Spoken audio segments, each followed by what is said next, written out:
I bring to you a story now, Ikhwan, that I heard our Sheikh Abdullah Bukhari, حفظه الله ta'ala, I heard him first mention it. And then I went back likewise and I found the qissa, and it is mentioned by Al-Hafidh bin Kathir in Bidayah wal Nihaya.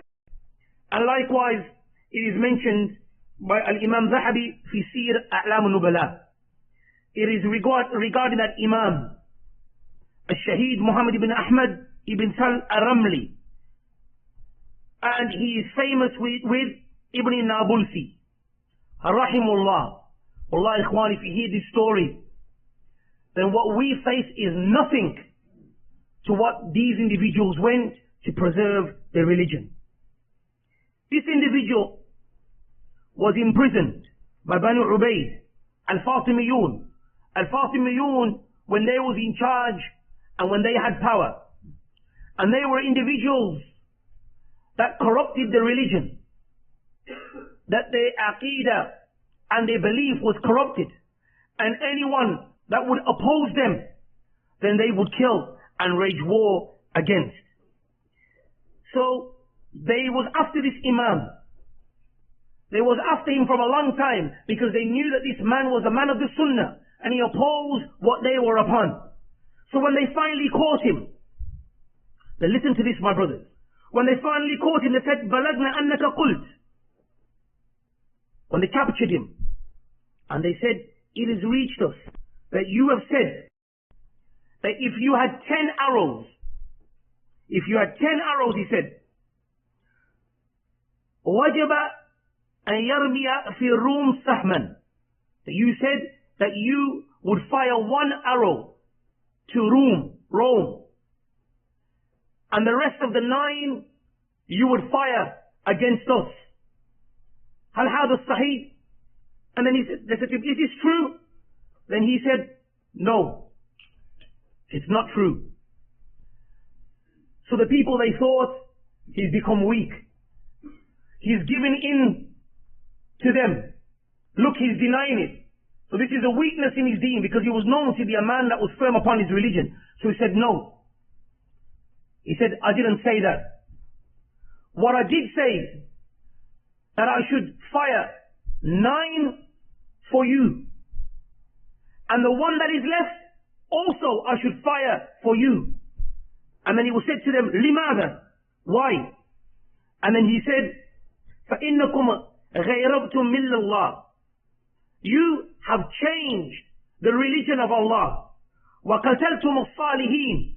And you have killed the righteous people. And you claim divine right. These are the reasons why I say this. So they brought him out in public to start the torture. So the torture, he was brought out to be tortured. The Fatimiyun, the guy that was told to torture him and to skin him, he said, "I can't do it." He refused to do it. So they brought a Yahudi, a Jew, to come and to torture him. It mentions, سُلِخَ مِنْ مَفْرَقْ رَأْسِهِ حَتَّى بُلِغَ الْوَجْهِ or بَلَغَ الْوَجْهِ, that they started to skin, meaning remove his skin from here, from the crown here. From the crown of his head, they started to remove the skin. And it says that they kept on removing all of the skin, all of his body. They kept on removing the skin. And it says that when he reached by his heart, the skins were all removed. Still, he did not forsake his religion. Still, he did not say anything that they wanted to hear. So they skinned all of his skin until even the Jewish person felt sorry for him and couldn't do it no longer. So when he reached his heart, he pierced his heart with a knife in order to end the agony that he was going through. Al-Hafiz Abu Dharr, he says, "Sallabuhu ala sunnah." They crucified him. Why? Because he followed the sunnah. And he says, "As-Sami'tu Dar al-Qutni," that great Imam, that when Dar al-Qutni would mention this story, he would say, "Yadhkuruhu wa yabki." That when Dar al-Qutni would mention this story, he would cry. And he says, Dar al-Qutni added something extra and he said, وَكَانَ يَقُولُ وَهُوَ يُسْلَخ. He said that while his skin was being removed and peeled and shredded from his body, he recited the verse, كَانَ ذَلِكَ فِي الْكِتَابِ مَسْطُورًا, that this is written in the book, meaning of what is decreed. He accepted that it is a decree of Allah. He never forsake his religion.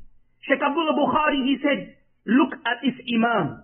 Look how he clinged onto the Sunnah. شِدَّةَ تَمَسَّكِهِ عَلَى Sunnah, that he was so firm in clinging to the Sunnah that even at the time of his death, even when he was being shredded from his skin, he was still implementing Tawheed and Aqidah, saying that this is what is written for me, and he accepted it, and he did not abandon his religion. Which one of us, Ikhwan, can come anywhere near this?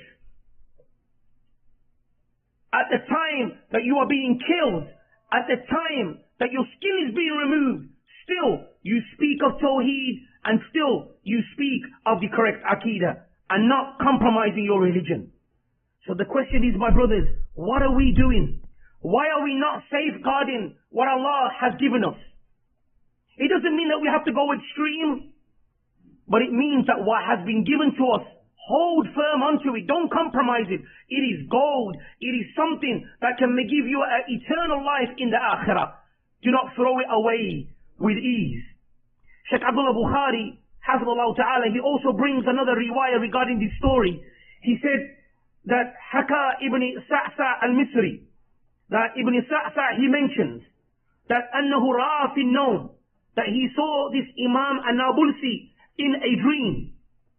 And in the dream, he said that after he was crucified, that this individual had the most finest of appearance. I saw this guy in a dream, this Imam in a dream, and he had the most finest appearance.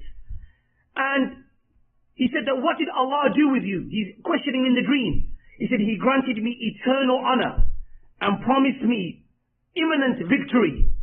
And then he drew me near to him and said, live delightfully next to me. So after his death, somebody dreamt a dream of him. And this is, Ikhwan, the way of the Salaf.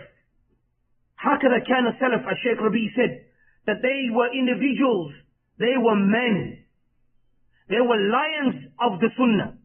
And this is why our Shaykh, likewise, he says to Shaykh Rabi, he said, هذه دعوة تحتاج الرجال, that this dawah, it requires real men. It is for the real men, not for the faint-hearted and not for the weak.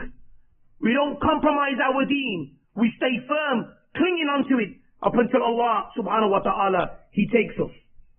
And this is why, Ikhwan, in that verse where Allah mentions that the people will be trialed, at the end of the verse, Allah subhanahu wa ta'ala, He mentions, الَّذِينَ إِذَا أَصَابُتْهُمْ مَصِيبَةٌ, verily those individuals that when they are trialed, or a calamity affects them, or befalls them, what do they say? قَالُوا إِنَّا لِلَّهِ وَإِنَّا إِلَيْهِ رَاجِعُونَ. Verily to Allah we belong, and to Allah we shall return.